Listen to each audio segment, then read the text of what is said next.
Jika tak menghadap ke kiblat, tak sah salat kita, kecuali dua kondisi. Apa dua kondisi itu? Pertama, kondisi sangat takut. Ini boleh tak menghadap kiblat ketika kondisi sangat takut. Maka dalam syariat Nabi pernah mengajarkan ada namanya solat khauf. Solat khauf ini apa ibu? Kita solat menghadap kiblat ini. Begitu nampak ancaman musuh menyerang kita, baik dengan pedang, dengan golok, dengan tombak, dengan panah, dengan apa saja, atau nampak dia akan menyerang kita dengan senjata, kita ini mesti menghindar. Kalau tak menghindar, kita mati atau terancam mati. Maka kita sedang solat, lari saja kemana kita lari. Misalnya kiblat ke arah saya sekarang, kita lari ke arah sana, arah situ, arah situ. Tetap dalam kondisi solat. Di situ nanti sudah aman, langsung lanjut solat, itu sah. Kalau kondisi sangat takut.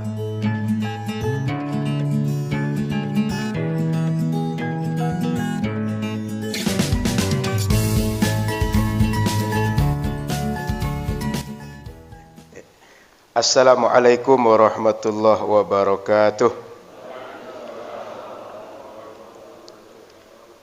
Bismillahirrahmanirrahim. Alhamdulillahirabbil alamin. Allahumma shalli ala sayyidina Muhammadin.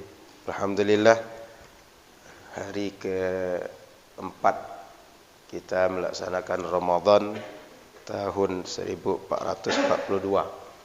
Mudah-mudahan kita semua Allah berikan kekuatan untuk bertambah taat, bertambah kebaikan, dan semakin paham kehambaan kita di hadapan Allah Subhanahu wa taala, sehingga kita semakin berusaha untuk menjadi lebih baik dengan posisi kita sebagai hamba, dengan sabar dan syukur terhadap setiap karunia Allah Subhanahu wa taala. Kalau kita jujur, ternyata saat berbuka dan sahur itu tak banyak yang bisa kita makan. Tapi rasanya kalau sahur itu semuanya mau dimakan. Nampak panci pun rasa mau dimakan panci itu. Kalau ada cendol atau ada sirup, ada air kelapa dalam teko, mungkin teko pun rasa mau diminum. Tapi setelah dicoba segelas penuh. Makan nasi sesuap dua suap sudah penuh. Jadi kemauan kita ini kadang-kadang besar betul, tapi kekuatannya atau kebutuhan sebenarnya sangat terbatas. Nah, kita sering tersiksa oleh kemauan yang tak terbatas itu, dan tidak jujur terhadap kebutuhan yang sedikit. Makanya hidup kita kadang-kadang di luar yang normal, di luar yang real, sehingga kadang berbuat salah dan tak segan mengambil hak orang, berbuat zalim, yang kemudian itu menjadi sebab susah di dunia dan susah di akhirat. Orang zalim itu tak akan pernah tenang. Di dunia dia tak akan tenang. Dia akan punya track record yang buruk terus. Orang tak percaya dan orang akan memandangnya dengan penilaian negatif. Di akhirat sudah barang tentu lebih susah lagi, karena keadilan akhirat tak bisa ditutup, tak bisa disumbat, tak bisa direkayasa sehebat apapun orang yang berkumpul di akhirat itu. Maka puasa ini mudah-mudahan membuat kita semakin sadar bahwa kita ini ternyata adalah hamba Allah yang harus jujur dengan keadaan diri kita di hadapan Allah Subhanahu wa taala. Salawat teriring salam pada Rasulullah sallallahu alaihi wasallam. Semoga di akhirat kita semua menjadi umat Rasul yang berbahagia, yang amal-amalnya adalah amal yang bermanfaat di akhirat. Jangan sampai di dunia banyak berbuat macamnya, seakan di dunia ini kita lah paling banyak amal, tapi di akhirat haba'an manthura, tak satu pun yang menyelamatkan. Dan itu akan terjadi di akhirat. Sehingga amal ini kita perhatikan secara zahir kasat mata, tapi perlu kita perhatikan juga secara batinnya, niatnya, harapan-harapan apa yang ada di balik setiap amal. Jadikanlah harapan berbuat kita hanya untuk mengharapkan pahala, balasan dan ridha dari Allah Subhanahu wa taala. Karena itulah yang berguna di akhirat. Jika selain itu, maka yang kita buat, kita minta pahalanya kepada orang yang kita harapkan, dia tak bisa. Sehingga di akhirat nanti kata Allah, setiap orang beramal ditanya, Engkau apa amal dulu? Engkau apa dulu? Engkau apa dulu? Sehingga setiap orang merasa berhak masuk surga. Kata dia, saya beramal, orang haji, orang dermawan. Saya orang berani, pejuang fisabilillah. Saya orang guru dan segala macam. Kata Allah, amal yang engkau buat itu bukan karena aku, tapi karena si fulan, mintalah pahala dari dia. Jangankan memberi untuk orang, untuk diri sendiri saja, setiap orang tak bisa memberikan pahala. Setiap orang tak bisa menyelamatkan diri dengan apa yang pernah dibuat, kecuali amal-amal saleh yang pernah kita buat. Mudah-mudahan kita semua termasuk di antara orang selamat di dunia dan di akhirat. Amin ya rabbal alamin. Bapak Ibu yang dimuliakan Allah Subhanahu wa taala, pagi ini kita akan lanjut di halaman 32 yang versi terjemah ini. Halaman 23 mungkin versi satu lagi, betul Pak ya? 23 yang versi hijau satu lagi. Yang di ibu-ibu mungkin yang satu lagi 23 Bu ya. Yang di ibu 32 itu. Halaman 34. Bismillahirrahmanirrahim. Qala al-musannif rahimahullahu taala wa hay'atuha 15 khaslatan raf'ul yadaini 'inda takbiratil ihram wa 'inda ar-ruku'i. Betul ya? Oh maaf, saya salah. Saya di halaman berapa tadi? 32, mohon maaf saya terlewat. Faslun wa syara'itus salati qabla ad-dukhuli fiha 5 asya'. Fasal yang menjelaskan syarat-syarat sah salat sebelum kita masuk kepada pelaksanaan salat itu ada 5. Harus kita penuhi sebelum salat. Kalau tak dipenuhi tak sah salat kita. Taharatul a'dha'i minal hadathi wan najasi. Pertama, semua badan kita bersih, suci dari hadas dan najis. Tak ada hadas, tak ada najis di badan. Wasatrul awrati bilibasin tahirin. Yang kedua, menutup aurat dengan pakaian yang bersih, yang suci. Wal wuqufu ala makanin tahirin. Yang ketiga, kita berada di tempat yang suci. Pakaian, badan, tempat suci. Wal ilmu fi dukhulil waqti. Yang keempat, mengetahui masuknya waktu salat. Wastiqbalul qiblati. Yang kelima, menghadap kiblat. Wa yajuzu tarkul qiblati halataini. Boleh untuk kita tak menghadap kiblat pada 2 keadaan. Artinya kita solat itu tak lagi menghadap kiblat ke Ka'bah seperti posisi ke arah saya sekarang. Kapan? Dalam 2 kondisi. Fi syiddatil khauf, ketika sangat takut. Wa fin nafilati, dan ketika melaksanakan salat sunnah. Fis safari, dalam perjalanan. Ala rahilati, yang dikerjakan di atas kendaraan. Jadi barusan kita membaca syarat sah salat. Syarat sah salat ada 5. Bagian kelima tentang menghadap kiblat. Menghadap kiblat ini nanti ada kondisi yang boleh kita tak menghadap kiblat. Itu 2 keadaan. Di atas kendaraan dan ketika kondisi sangat takut. Sebelum itu Bapak Ibu rahmati Allah Subhanahu wa taala, saya ingin petakan tentang salat ini secara pembagian. Ada salat wajib, salat sunnahnya.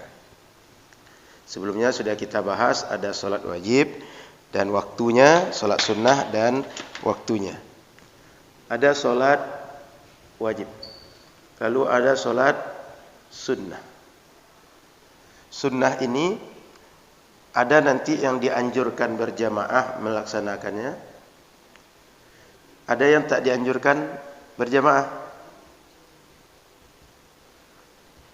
Artinya setiap orang mengerjakan sendiri-sendiri. Di antara yang berjamaah ini adalah ada nanti kalau sekarang tarawih Ramadan.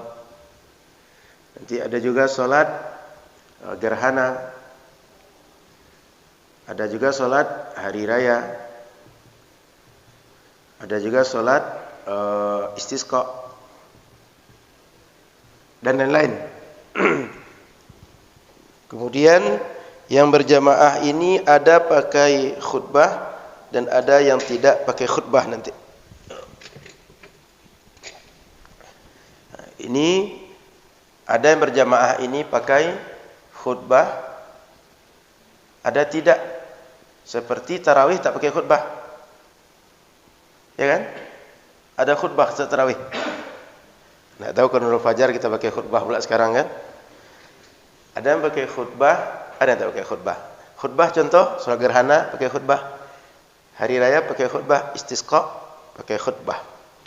Kemudian tidak dianjurkan berjamaah ini banyak juga. Di antaranya ada yang mengikut solat fardu, kita sebut dengan rawatib. Ada yang tidak mengikut. Ini banyak sekali. Ada duha, ada witir, ada tahajud dan lain-lain. Kalau rawatib dia ikut solat 5 waktu pasangannya. Ada qabliyah nanti, ada ba'diyah. Kalau ini banyak nanti pembagiannya. Jadi solat ini secara peta keumuman ada wajib, ada sunnah. Ada berjamaah, ada tidak berjamaah. Yang berjamaah di antara contohnya tarawih, gerhana, hari raya, istisqa. Nanti ada yang pakai khutbah, ada yang tak pakai khutbah. Kemudian tidak dianjurkan berjamaah, ada rawatib, ada tidak rawatib. Dan ini sangat banyak. Secara umum ini petanya. Yang wajib ini yang 5, termasuk di dalamnya khutbah. Nah, yang wajib ini nanti berjamaah atau sendirian kita mengerjakannya. Ini boleh keduanya. Hukumnya nanti beda-beda. Kemudian nanti ada yang bisa dijamak, ada yang bisa diqasar, ada yang tak bisa diqasar. Kira-kira itu secara umum peta tentang solat. Pagi ini kita masuk kepada syarat sah solat sebelum masuk waktu solat. Sebelum masuk kepada syarat sah solat, kita sering menyebut ada 2 istilah, syarat dan rukun. Kira-kira ini apa beda syarat dan rukunnya? Kesamaannya ini menentukan sah dan tidaknya ibadah. Kesamaan. Perbedaannya kira apa? Ada yang tahu? Ada rukun, ada syarat. Rukun solat contohnya baca Al-Fatihah. Syarat sah solat contohnya bersih badan saat kita akan solat. Syarat sebelum. Kalau rukun di dalam kaitan. Ada opsi lain? Syarat dengan rukun?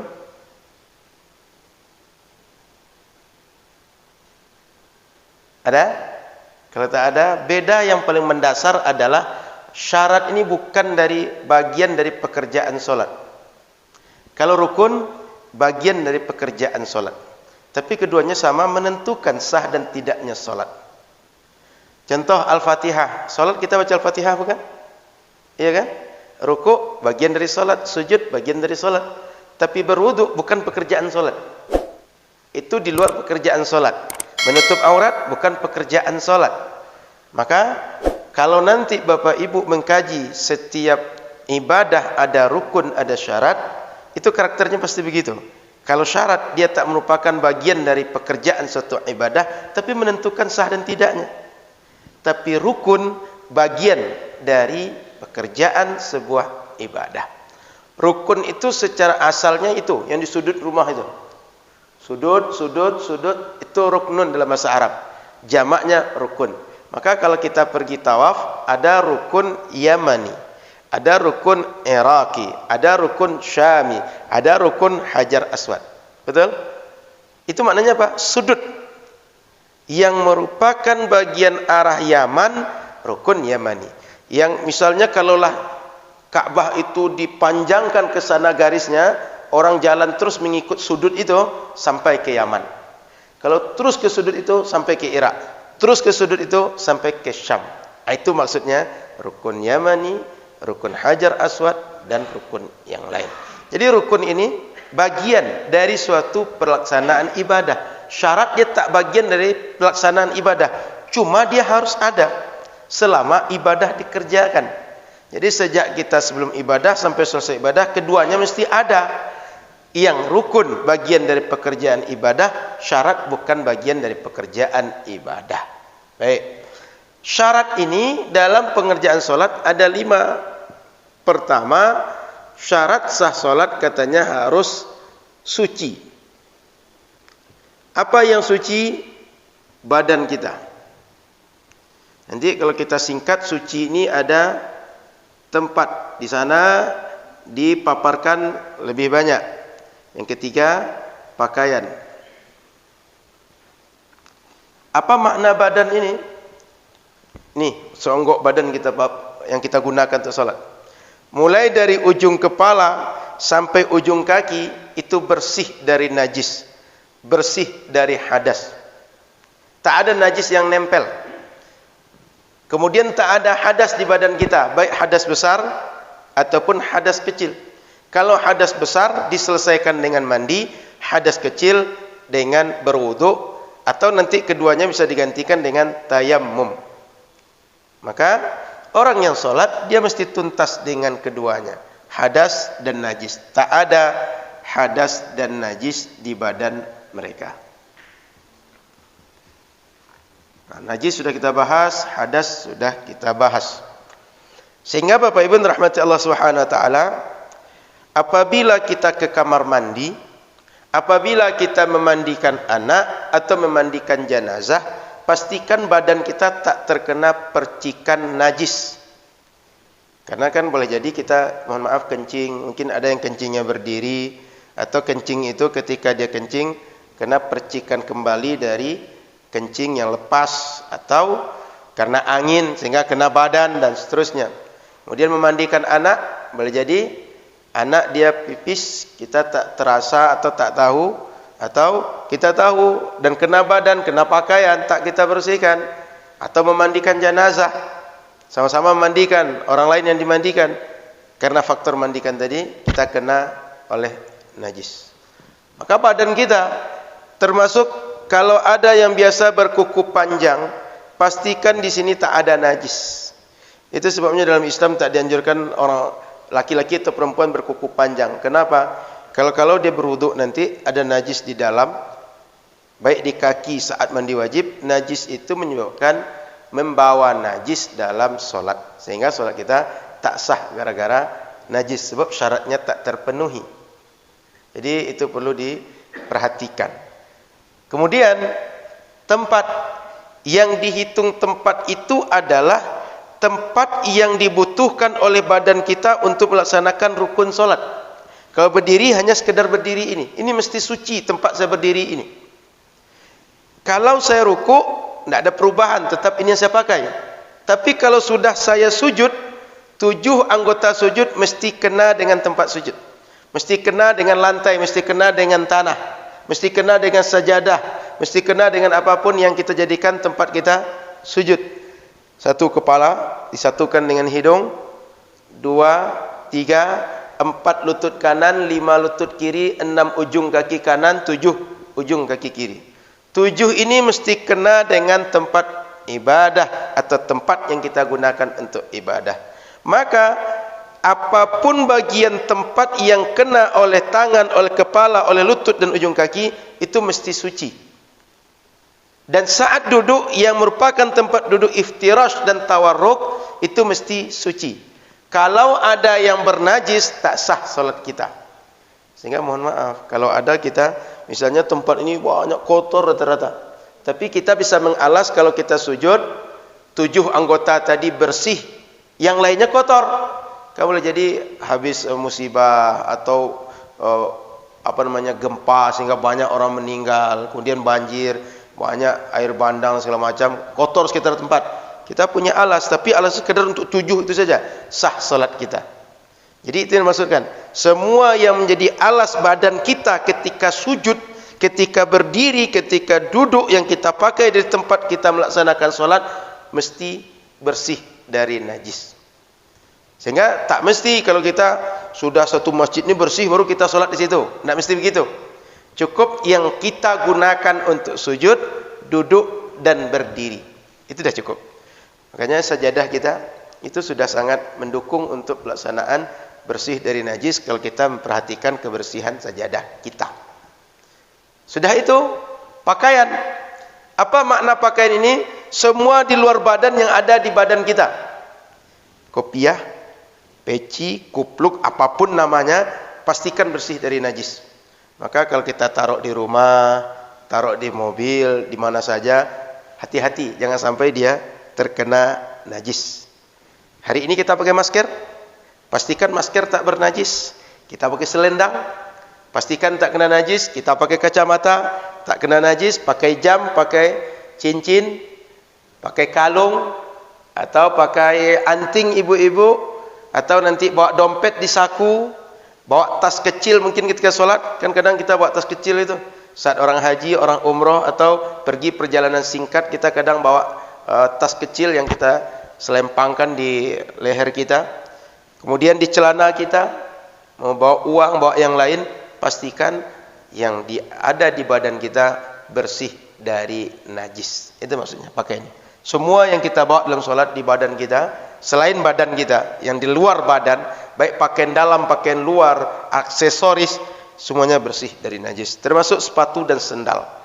Kalau seandainya Ustaz, saya sholatnya di lapangan itu, kalau kita tidak alaskan dengan sendal atau sepatu, saya nanti tak bisa mungkin menginjak tempat najis. Lalu kita alaskan dengan sendal sepatu. Selama bagian atasnya bersih, bagian bawahnya kalau bernajis tak ada masalah. Sama dengan sajadah kita ini, Pak. Kan mana tahu nanti Idul Fitri, Idul Adha kita buat di lapangan. Saat dibuat di lapangan, mungkin sehari-hari ada ayam, ada kambing, ada sapi main di situ. Kan ada kotoran tuh. Meskipun kering atau basah dia tetap najis. Nah, kita buat sajadah. Begitu kita tutup dengan sajadah, selama bagian permukaan yang langsung bersentuhan dengan kita itu suci, bersih, di bawahnya meskipun kotor, tetap sah salat kita. Makanya kalau ada yang kerja di pasar jualan, mungkin jualan daging atau jualan ikan, itu kan sering kotor sekitarnya itu.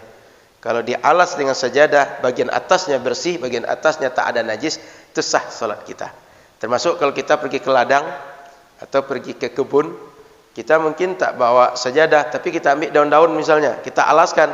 Selama bagian daun yang atasnya tempat kita alaskan itu bersih, sah salat kita. Atau bawa kain, bawa pakaian, atau kadang-kadang bekas-bekas spanduk dibawa orang. Selama bagian atas yang langsung berkenaan dengan kita saat sujud bersih, sah salat kita. Terpenuhi syarat sah salat. Kemudian, ini sudah 2, 3. Syarat yang keempat, masuk waktu.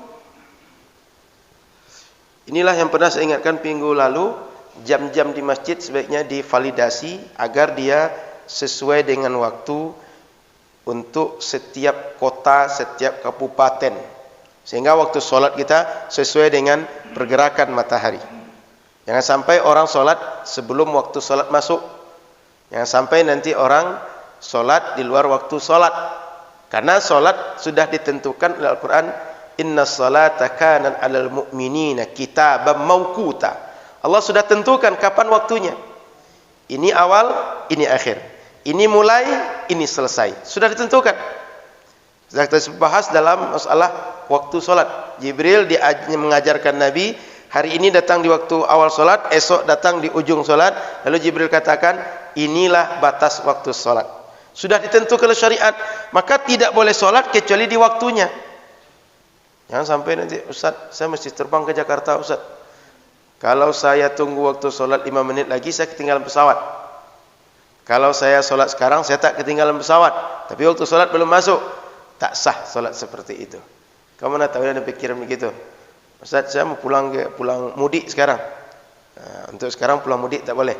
Tapi kalau menghadiri pernikahan kemenakan boleh. Kamu mana tahu pulang kampung kan? Ngapain pulang? Kemenakan saya nikah. Kan enggak mudik kan? Menghadiri pernikahan. Nah, maka kalau seandainya kita mudik nanti, kita terikat waktu misalnya, silakan sholat sepanjang dalam waktu sholat. Tak bisa sesuai waktu, ada jamak, ada qasar. Maka jangan dulu dipersempit pikiran kita, saya harus sholat jam sekian.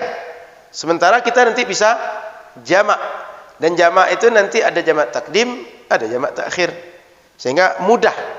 Syariat tak membebani kita di atas kemampuan kita melaksanakan syariat ini. Yuridullahu bikumul yus. Allah ingin kita itu mudah melaksanakan.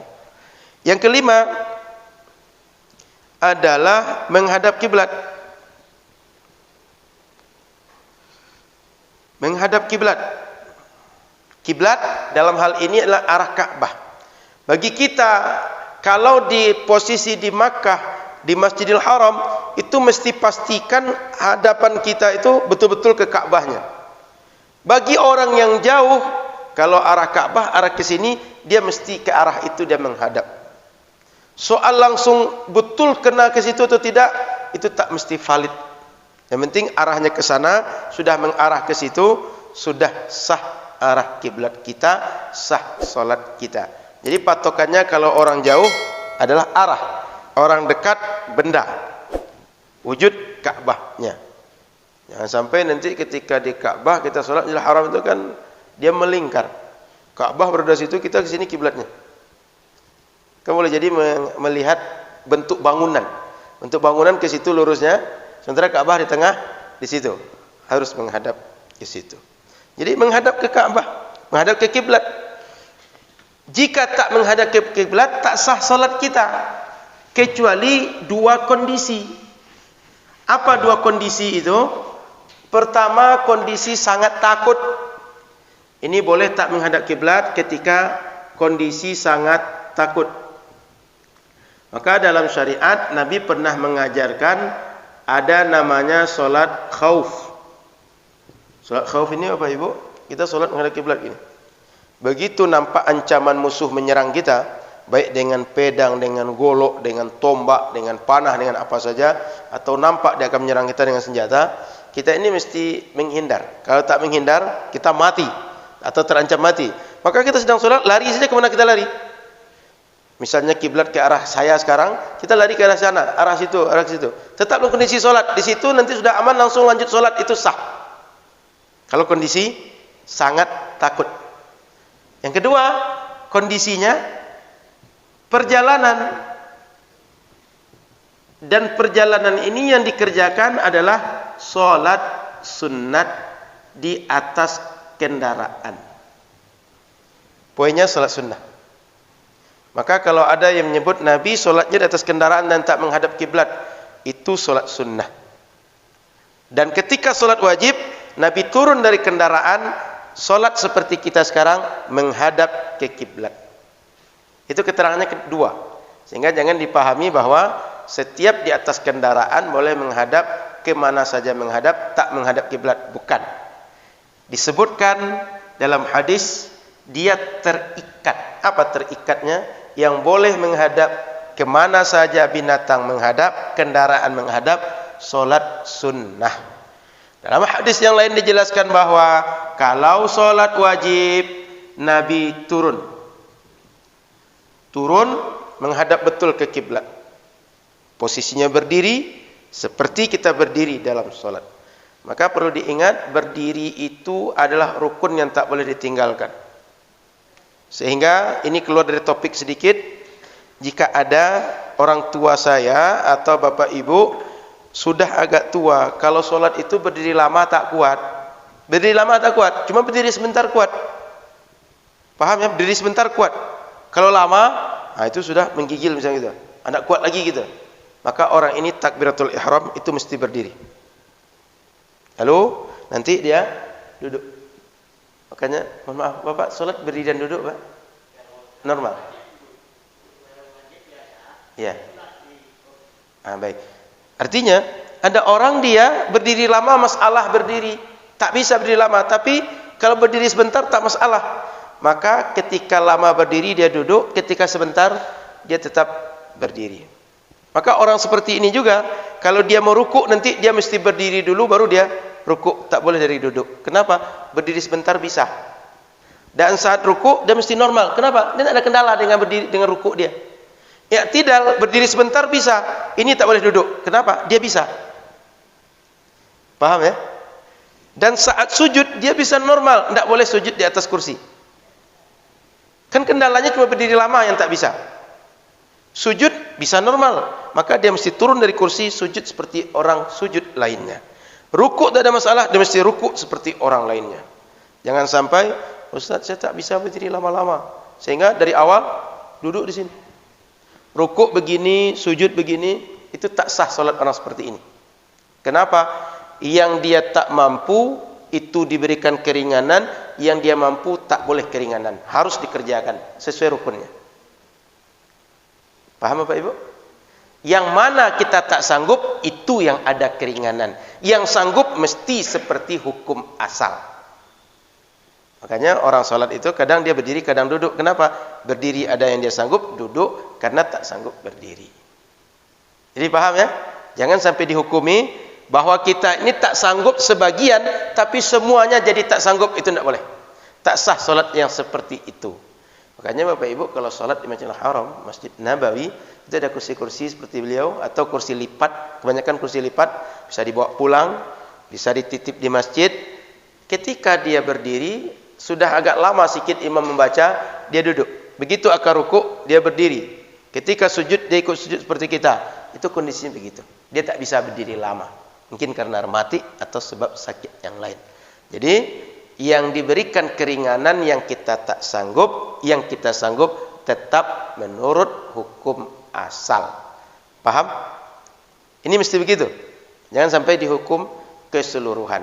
Begitu juga Nabi ketika sholat ini, yang dimaksudkan dalam perjalanan Nabi tak menghadap kiblat itu sholat sunnah, bukan sholat wajib.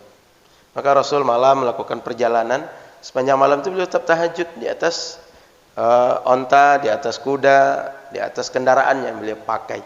Tapi begitu masuk waktu sholat subuh, masuk waktu isya, masuk waktu maghrib, masuk waktu yang lain, beliau sengaja berhenti, berdiri normal seperti kita, menghadap kiblat. Itu juga yang menjadi catatan penting bagi kita. Kita mungkin mengejar imam saat imam ini akan rukuk kah, atau akan sujud kah, atau berdiri mau rukuk kah. Kita ingin gabung dengan imam. Begitu kita gabung dengan imam, pastikan kita berdiri dengan benar, takbiratul ihram menghadap kiblat, dalam keadaan berdiri, baru kita bergabung dengan imam. Tapi kalau misalnya kita sambil jalan, kita takbir, itu enggak sah. Atau kita saat takbir itu sambil rukuk, itu enggak sah. Mesti pastikan kita berdiri dengan benar, menghadap kiblat, takbiratul ihram dikerjakan. Silahkan mau ikut imam apa saja kegiatan imam saat itu. Dia berdiri, kita langsung berdiri, dia rukuk, kita langsung rukuk, silahkan. Takbiratul ihram itu wajib. Sedangkan takbir yang kedua, kan kita sudah takbiratul ihram nih. Yang kedua kan mau rukuk, kita takbir lagi. Takbir yang kedua ini kita baca atau tidak, itu boleh. Kalau kita baca melaksanakan sunnah, kalau tak kita baca meninggalkan sunnah. Tapi takbiratul ihram tidak boleh tinggal. Itu fardu, itu rukun salat. Paham bedanya? Maka harus dalam keadaan berdiri ketika bergabung dengan imam, menghadap kiblat, dan takbir tadi dalam menghadap kiblat berdiri. Itu poin pentingnya, berdiri dan menghadap kiblat. Maka ini Nabi maksudkan bahwa beliau salat dalam perjalanan di atas kendaraan tak menghadap kiblat, salat sunnah, bukan salat wajib.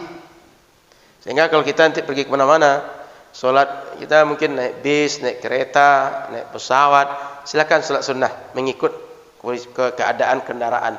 Tapi salat wajib mesti dengan kondisi normal. Kecuali dua kondisi ini tadi. Sangat takut dan dalam keadaan perjalanan kita salatnya salat sunnah. Baik, sampai di sini kita diskusi dulu, baru kita lanjutkan pembahasan selanjutnya. Silakan, ada pertanyaan Pak Ibu? Silakan Pak. Tadi dikatakan bahwa kesanggupan sholat. Gimana Pak? Kemudian kalau ukur daripada kesanggupan Ya. berdasarkan kondisi fisik atau kemauan. Contohnya begini, kita kepingin sujud gitu kan atau rukuk. Tetapi ketika kita melakukan itu, kita sakit rasanya. Jadi yang mana kita pakai? Kondisi real kita Pak. Ya, mana kondisi real kita yang sanggup. Apalagi medis memberikan rekomendasi. Bapak rukuk tak bisa Pak. Pak sujud tak bisa. Nah, apalagi seperti itu berarti jelas mana kondisi real yang kita bisa dan yang tidak. Jangan diikutkan kemauan. Karena kemauan ini kadang-kadang ya seperti tadi. Saat berbuka tadi. Semuanya banyak orang jualan di pinggir jalan itu mau dibeli semuanya. Pas makan, sendok-sendok dah selesai dah. Dah penuh dah. Tak mau lagi setelah itu diisi. Jadi kemampuan real kita yang jadi patokan. Cukup Pak? Baik, silakan. Ada lagi? Ibu, silakan. Bapak silakan Anda bertanya. Silakan, Pak. Sebentar, Bu, beliau tanya. Oke, silakan, Pak. Jamak takdim, jamak takhir, silakan. Apa pertanyaannya, Pak? Kalau sholat zuhur itu belum dilakukan di sholat asar, itu duluan zuhur atau duluan asar gitu, Pak? Baik. Ada dua, jamak takdim, jamak takhir. Nah, ini ada jamak saya tulis tadi. Ada takdim, ada takhir.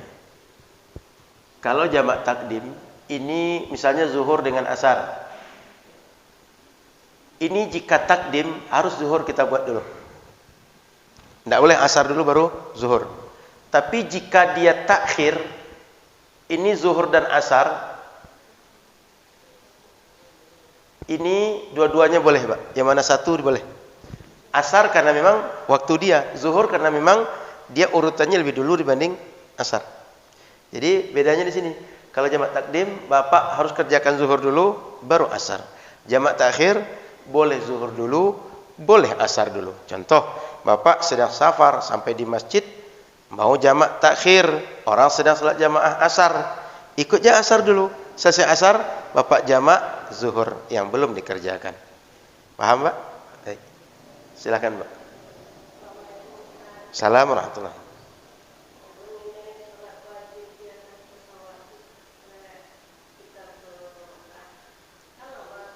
Ya.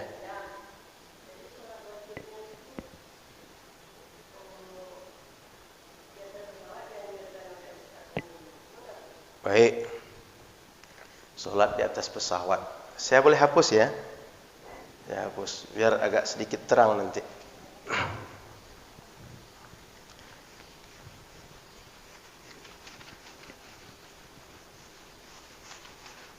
Baik di pesawat, baik di kereta, di bis, ini kemungkinan ada. Kan boleh jadi kita berangkat ke Medan, sopir nggak berhenti.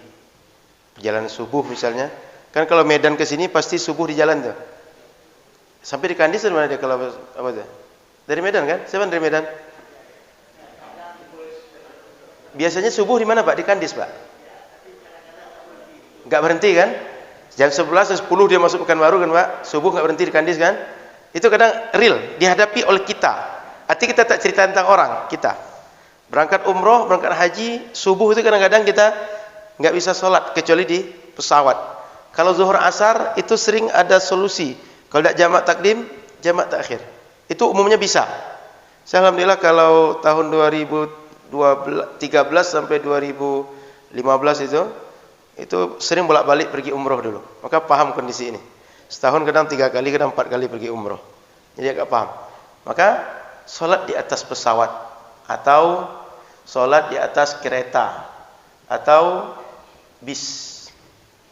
Tuntutan asalnya setiap masuk waktu kita mesti sholat nih, betul? Tapi kondisi di atas pesawat, di atas bis, di atas kereta yang kita hadapi, kita tidak bisa, apa tak bisa? Menghadap kiblat. Kalau menghadap kiblat terus, jangan kita ke Makkah terus perjalanan kita. Balik dari Makkah menghadap kiblat juga, tak sampai-sampai Jakarta. Ya kan? Mestinya kalau kita pulang dari Makkah mesti membelakangi kiblat. Kalau menghadap kiblat, jangan-jangan nanti ke Madinah perginya. Maka mesti tak menghadap kiblat atas pesawat. Sudah itu tak bisa apalagi berdiri. Sementara kita ini sehat. Betul? Orang yang sehat mesti berdiri. Tadi sudah saya jelaskan. Mana yang tak sanggup, itulah kita boleh duduk. Mana yang sanggup, kita mesti berdiri. Hukum asal. Di atas pesawat kita bisa berdiri. Cuma tempatnya sempit. Betul? Kan bisa berdiri kan, Bu ya? Sudah itu apalagi yang tak bisa? Wudhu. Ini kondisi ini. Yang real yang kita buat. Menghadap kiblat, berdiri, wudhu, itu berat di atas pesawat. Sementara ketiga ini normal kita ini. Mau tayamum, kita orang bisa pakai air. Cuma kalau satu pesawat pakai air semua, terbalik pesawat itu nanti. Jangan-jangan sampai di apa? Sampai di India, dia sudah tak tahan lagi mengangkut kita semua. Maka Ini kondisi-kondisi yang tak bisa diwujudkan di atas pesawat. Sementara kalau merujuk kepada hadis asal Nabi, kalau salat wajib di perjalanan beliau sengaja berhenti, turun, salat dengan kondisi normal. Apa mesti kita buat? Maka di sini begitu masuk waktu salat, kita mesti salat tuntutannya. Betul?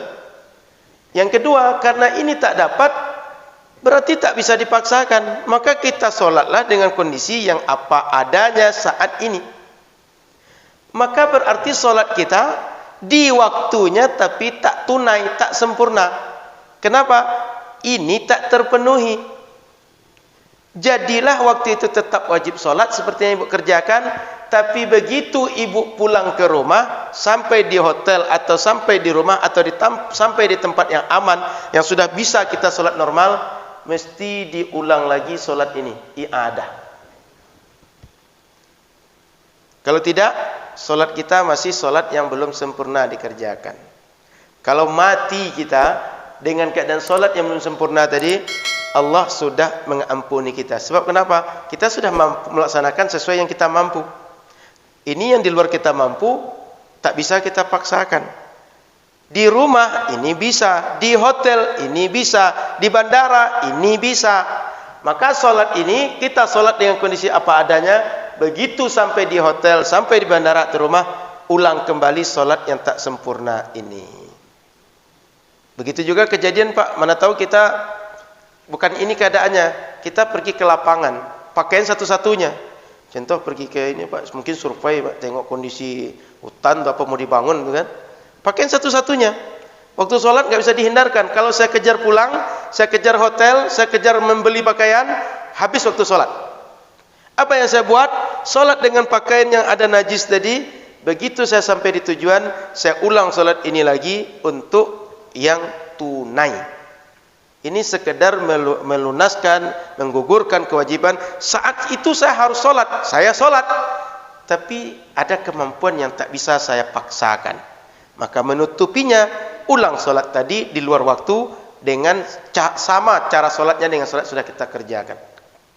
Kalau subuh, ulang lagi subuh 2 rakaat. Nama sholat yang mengulang ini i'adah sholat. Mengulang kembali sholat yang sudah dikerjakan. Baik yang sudah dikerjakan ini sempurna atau tak sempurna.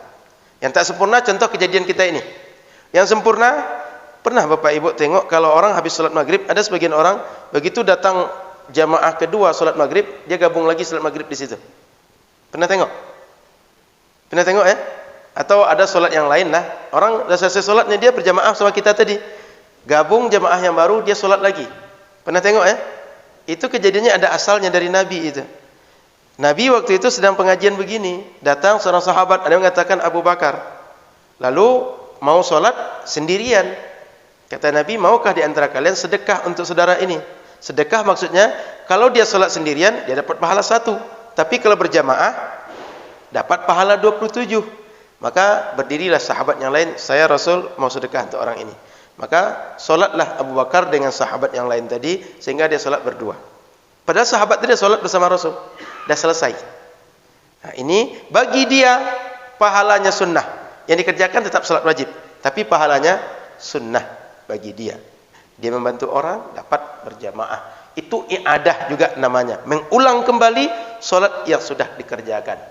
Ada salat itu satu lagi namanya qada. Kalau qada ini sempat kemarin kita ulas, setiap salat yang belum dikerjakan lalu dikerjakan di luar waktu, namanya qada. Sama dengan puasa. Mohon maaf ibu-ibu esok haid, sehingga selama 6 atau 7 hari enggak sholat, enggak puasa. Di luar Ramadan, yang 6 atau 7 hari tadi diganti puasanya. Nama puasa yang diganti itu qada. Tak dikerjakan sebelumnya, di luar waktu baru dikerjakan. Yang ini sudah dikerjakan di waktu, di luar waktu diulang kembali. Begitu Bu. Karena tak terpenuhi ini, tak bisa dipaksakan ini. Dan ini dihadapi semua orang. Bukan masalah tayamum saja. Tapi berdiri menghadap kiblat tak terpenuhi. Betul Bu? Maka solat subuh seperti yang suruh Ustaz itu betul. Begitu Bu sampai di rumah, sampai di hotel, sampai di Madinah, sampai di Makkah, ulang solat subuh yang tidak terlaksana secara sempurna tadi. Namanya i'adah solat. Ini ada dasar juga mengulang kembali ini. Apa dasarnya? Pernah Rasul, istri beliau Aisyah kehilangan kalung. Waktu itu perjalanan. Maka sahabat yang lain bantu cari. Ketika bantu cari, waktu itu masuk waktu sholat. Mau wudhu, nggak ada air. Mau tayamum, perintah tayamum belum turun. Kan bingung. Solusinya kan kalau nggak wudhu kan tayamum. Tapi penjelasan tayamum, suruhan tayamum belum ada. Mau wudhu, air nggak ada. Berarti keduanya nggak bisa dibuat. Apa yang mereka buat? Mereka sholat aja. Sampai di Madinah, mereka cerita ke Rasul. Rasul senyum saja. Rasul tak menyalahkan mereka. Rasul tak menghukum mereka. Sudah benar mereka buat bahwa mereka wajib sholat. Sholat mereka sesuai kemampuan mereka. Sampai di Madinah, Nabi suruh ulang lagi sholat tadi. Kenapa? Karena dia belum tunai. Sementara dia bisa tunai melaksanakan sholat tadi. Paham Bapak Ibu? Karena dia belum tunai, belum sempurna kita buat. Paham yang ini? Dipahami ya? Silakan. Jadi ini kejadian bisa kereta, bisa bis, bisa pesawat, sama. Karena kondisinya sama keadaannya itu nanti. Silakan, Bu.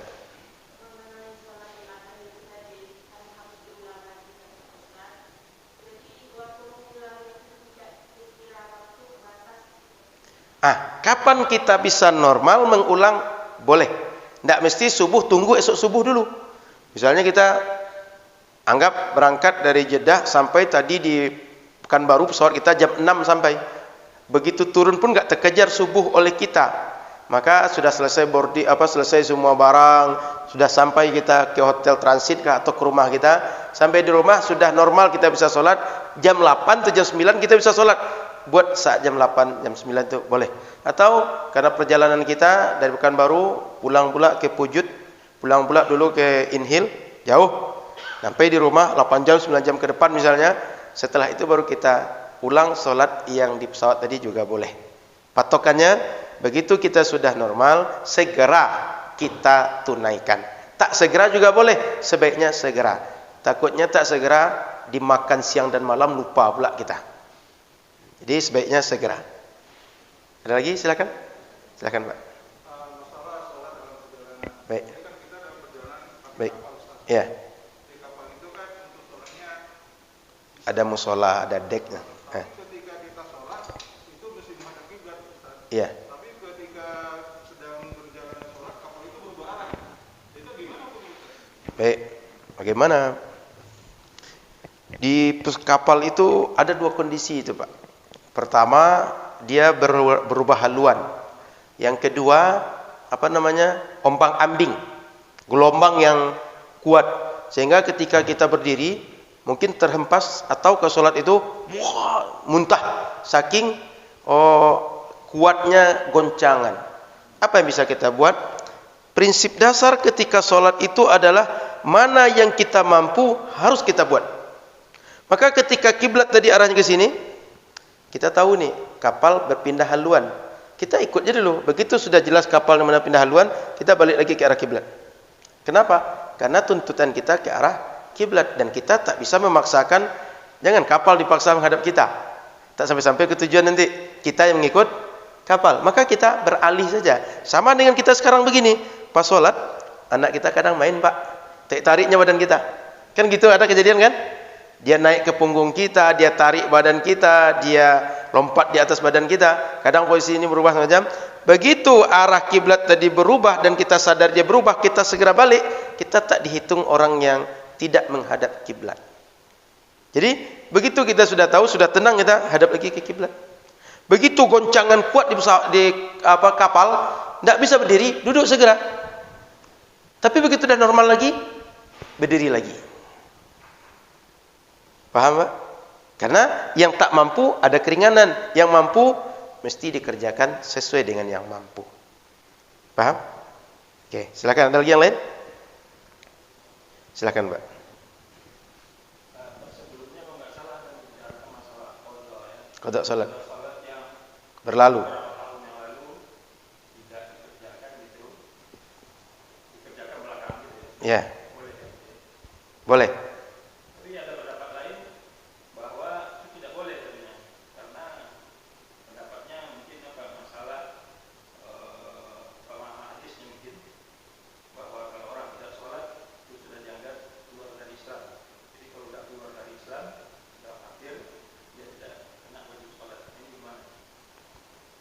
Kalau Bapak coba lihat real, orang yang seperti itu syahadat lagi nggak dia? Baru dia sholat. Ya katanya memang solusinya harus taubat lagi, orang itu baru dia. Taubat dengan syahadat sama tidak? Tidak lupakan lagi sholat yang dulu itu. Nah, saya tanya, taubat dengan syahadat sama nggak? Taubat dengan syahadat sama atau tidak?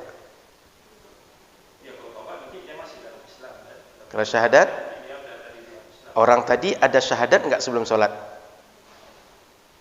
Saya nggak dengarkan pantai pokoknya, tapi pendapat yang begitu katanya apa namanya dari ulama juga bahwa tidak melakukan sholat kan ada dua namanya. Ya, Tidak mengakui syariat sholat itu sudah sepakat ulama semuanya. ya, Keluar dari Islam.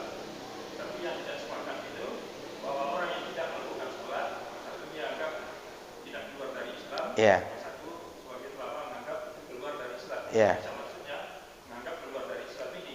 Baik. Jadi kalau dia anggap dia keluar dari Islam, dia tidak dibebani lagi gitu apa namanya hutang dia sebelumnya. Baik. Jadi dalam masalah itu sebagian kecil yang menganggap orang keluar dari Islam ketika dia malas sholat dan dia dihukumi kafir. Sebagian besar mengatakan tidak. Dan secara praktek lapangan kita bisa uji orang yang tadinya tak sholat sehingga dianggap dia keluar dari Islam, begitu dia akan sholat lagi dia nggak pernah syahadat itu. Betul? Saya bisa pastikan nggak pernah syahadat lagi baru dia sholat. Mestinya kalau orang pernah keluar Islam, masuk Islam lagi, dia syahadat lagi baru dia kerjakan pelaksanaan ibadah Islam yang lain. Tapi faktanya nggak begitu. Makanya sangat lemah pendapat yang mengatakan orang begitu dia tak sholat karena dia malas, dia langsung kafir. Sehingga Imam Syafi'i dalam memahami hadis itu memahami orang yang mengingkari kewajiban sholat itulah yang kafir. Yang meyakini sholat tapi tak mau sholat, dia tetap muslim, cuma pendosa besar atau fasik yang kita sebut kemarin. Nah, sehingga saya yang mudah saja Pak, logika yang mudah. Kita pendalilannya insya Allah tidak ada masalah, sepakat para ulama dengan dalil-dalil yang ada.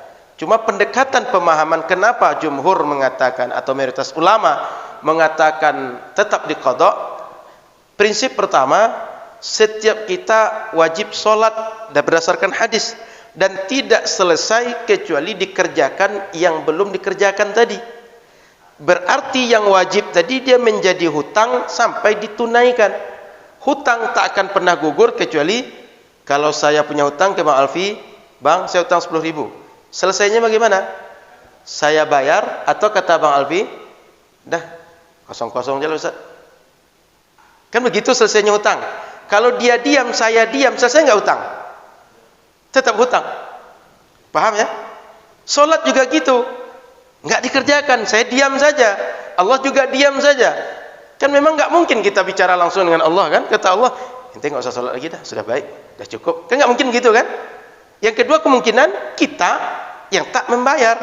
Berarti sholat tadi tetap menjadi hutang sampai ditunaikan. Itu solusinya. Yang kedua, Qiyas Aulawi yang sudah saya gambarkan kemarin, bahwa dalam Al-Quran kita membentak orang tua itu nggak ada hukumnya, nggak ada penjelasannya.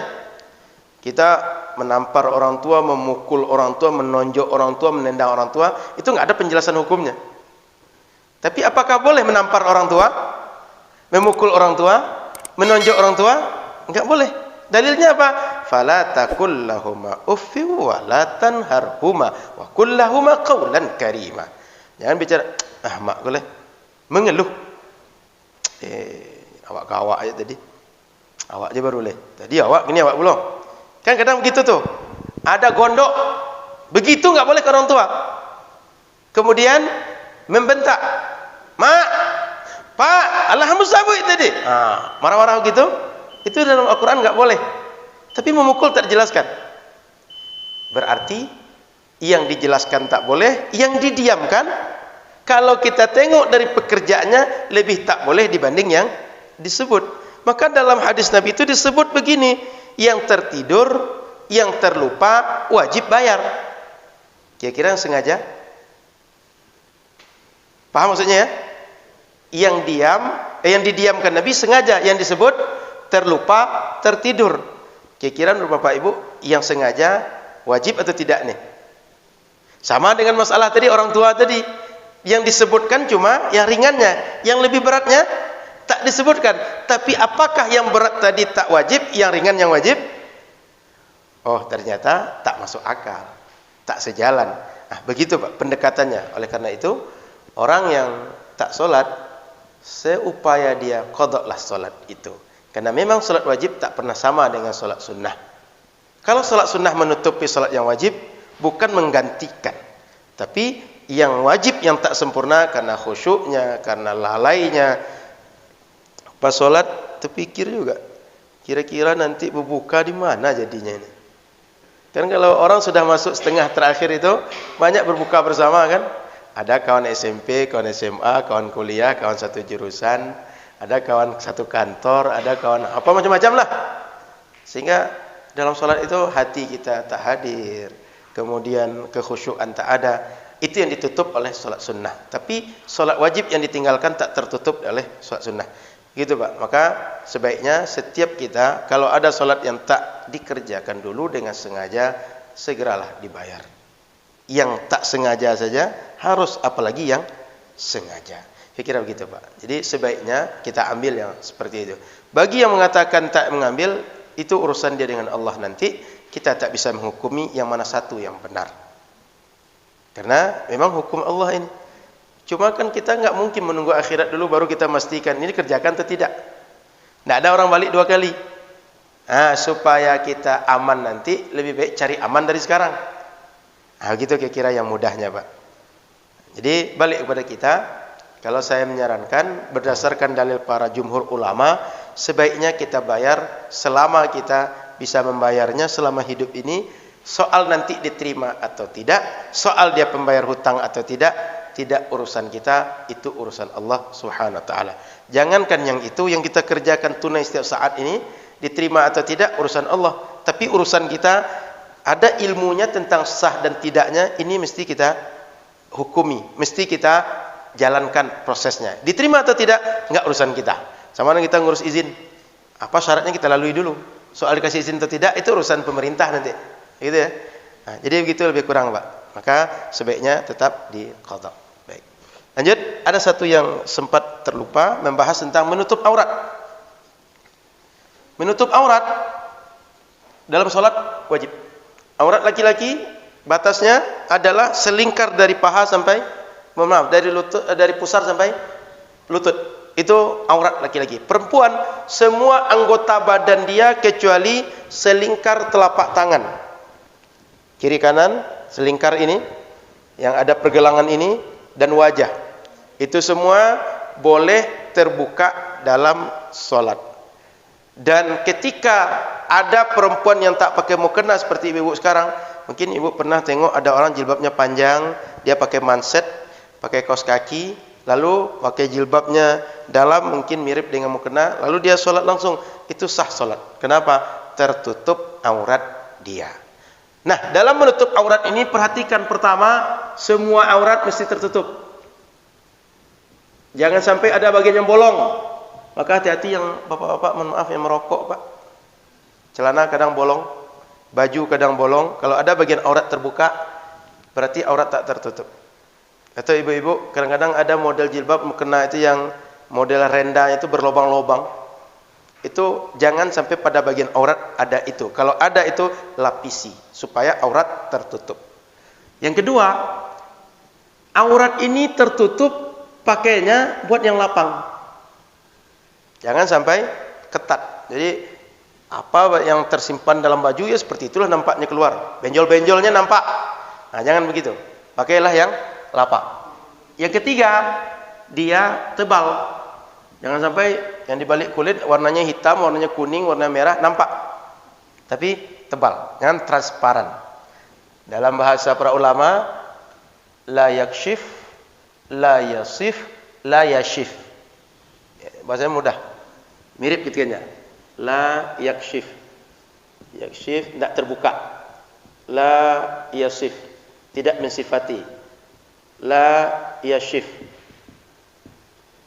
tidak transparan, tidak mensifati, tidak terbuka. Ini penutup aurat, ini kriterianya. Disebut penutup aurat itu sudah benar kalau tak ada bagian aurat yang terbuka lagi. Kalau bagian aurat sudah tak nampak lagi bentuknya, kalau bagian aurat sudah tak lagi transparan, nampak yang dibalik penutup aurat.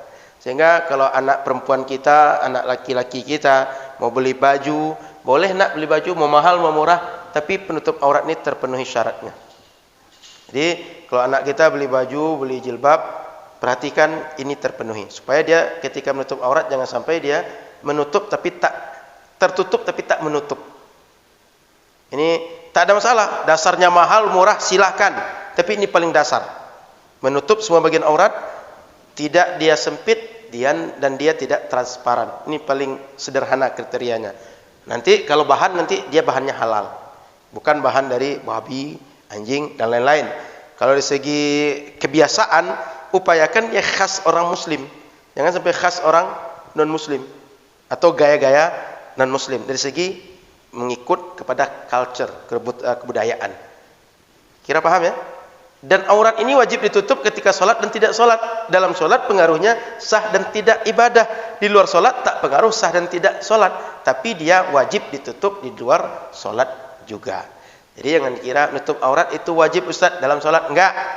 Dalam sholat dan luar sholat wajib menutup aurat. Cuma dalam sholat menentukan sah dan tidak sholat kita. Wallahu a'lam. Ada lagi pertanyaan?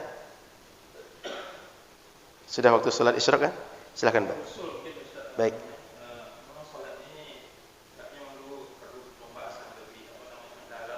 Silakan.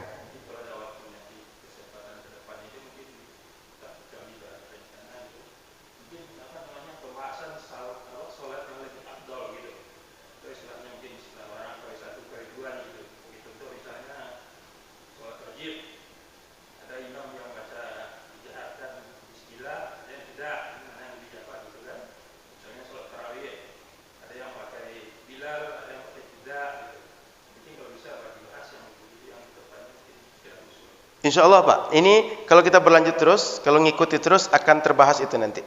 Jadi apakah kita baca bismillah jahar atau tidak? Apakah nanti kita tarawih itu pakai Bilal atau tidak? Boleh atau tidak? Setelah sholat berdoa bersama atau tidak? Subuh pakai kunut atau tidak? Kemudian hari Jumat pakai sajadah atau tidak? InsyaAllah akan terbahas. Cuma memang karena kita ini memakai buku textbook yang menjadi standar belajar, dia akan runut. Ada stepnya, insyaallah sampai ke situ. Nah, oke. Ada lagi? Cukup? Cukup, Bu? Baik, sudah masuk ke sholat ya? Sudah bisa sholat ya? Baik, terima kasih. Mudah-mudahan manfaat. Semoga kita dilindungi Allah di dunia dan di akhirat. Semua kita berkumpul dalam keadaan kebaikan, insyaallah. Subhanakallahumma bihamdika, asyhadu an la ilaha illa anta, astaghfiruka wa atubu ilaika. Assalamualaikum warahmatullahi wabarakatuh.